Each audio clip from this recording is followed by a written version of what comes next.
friends. Today it is Monday the 25th of May. And so today is the start of a brand new week. And yesterday was the 24th of May, which traditionally we call Bermuda Day. So a couple of years ago they changed the policy. So now we celebrate Bermuda Day on the last Friday in May, but it used to be the 24th of May.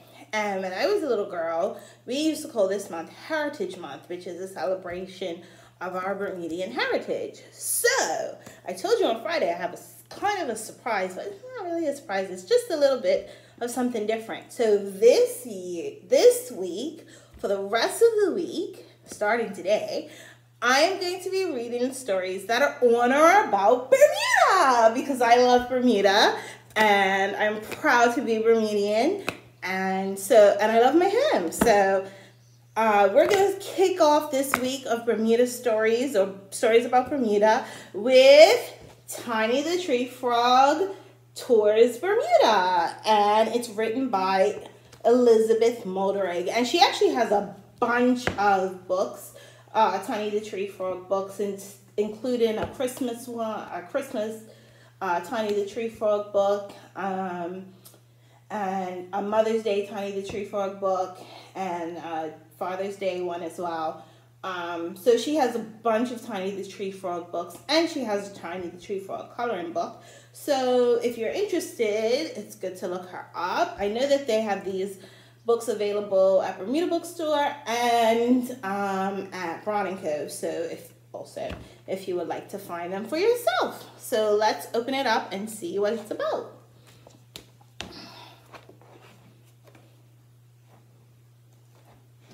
Tiny the Tree Frog decided one day to discover Bermuda in his own special way. Plucking his courage and stifling a yawn, Tiny let his playmate snooze quietly on.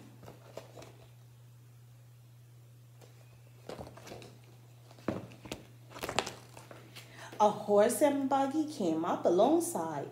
He took a lolloping leap and hopped on for a ride.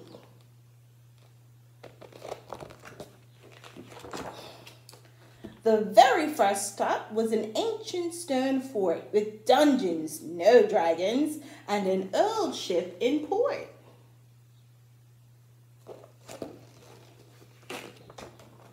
While next came a church from ages ago, steps far too steep for Tiny's tiptoe.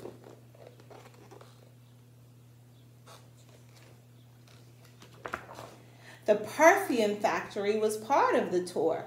Tiny left smelling just like Lily du Jour.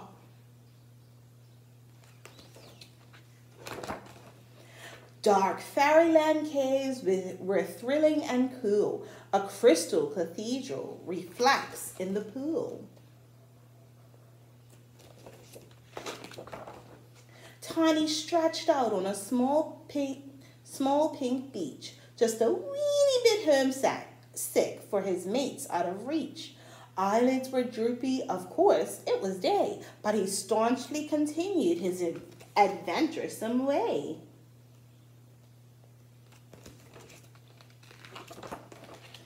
Angling for turtles in Blue Devil's Hole, 'twas the kindest of fishing, with no hook and no pole.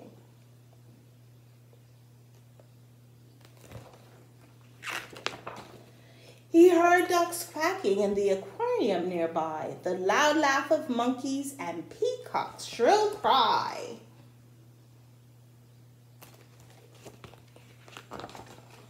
Botanical gardens have flowers to show, the weirdest, most wonderful plants that can grow.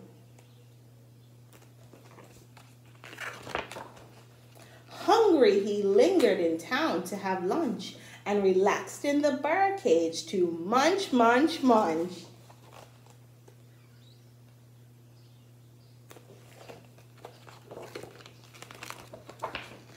Off to the lighthouse that same afternoon, Tiny soon would be climbing right up to the moon.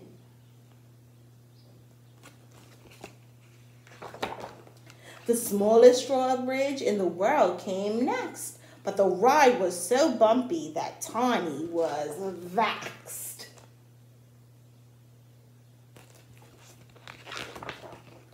Finally reaching the Craftshead dockyard, he was seat-sore and weary. Ugh, touring was hard.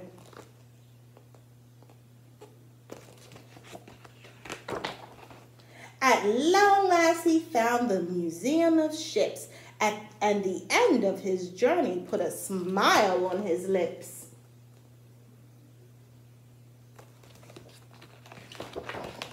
He gazed lonely and glum from the pirate's black hat till the sun had descended and night fell as he sat.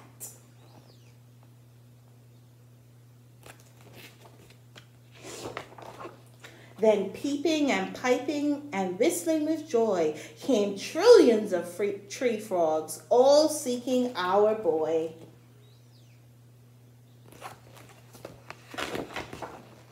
They clapped and clamored their hero to tell of his traveling tales and begged him as well to hear how Tiny had spent the whole day touring the island in his own special way.